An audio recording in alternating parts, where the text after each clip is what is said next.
Hello everyone, पुन्हा एकदा स्वागत आहे तुमचं राजश्री आर्ट गॅलरीमध्ये. तर आज आपण सर्वांच्या रिक्वेस्टनुसार सुंदर अशी केळवणाची रांगोळी आणत आहोत.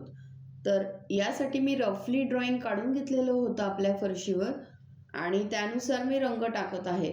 तर शेडिंग दाखवत आहे मी इनफॅक्ट ऑरेंज आणि लाईट ऑरेंज कलरची, आणि बाजूला असं पडद्यासारखं आहे तर त्यासाठी मी पिंक कलर घेतलेला आहे आणि खाली आपलं बनानाचं लीफ आहे. बाकी बेसिक कलर मी आपल्या चाळणीने टाकून घेतलेले आहेत. आणि तुम्ही एक नोटीस केलेलं असेल की मी रांगोळी काढत असताना ज्या बाजूने रंग टाकत आहे त्या बाजूने मी पट्टी ठेवत आहे.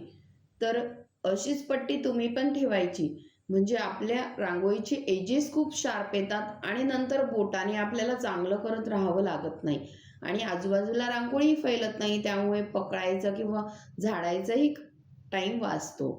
तर असं मी रफली टाकून घेतलेली आहे रांगोळी. त्यानंतर मग सगळी डिटेलिंग टाकत आहे.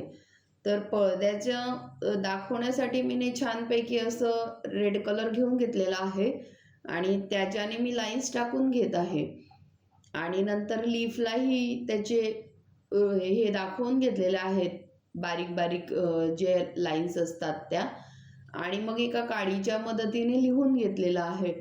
तर मी माझ्या बाचीचं होतं तर तिचं नाव टाकलेलं आहे.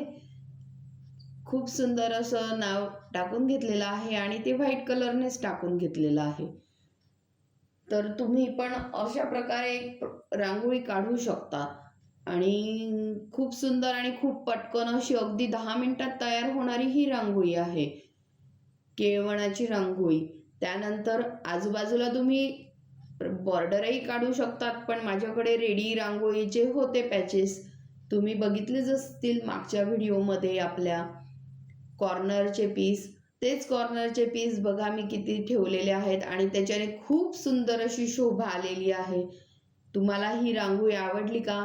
नक्की सांगा. चॅनलला सबस्क्राईब करा आणि लाईक करा.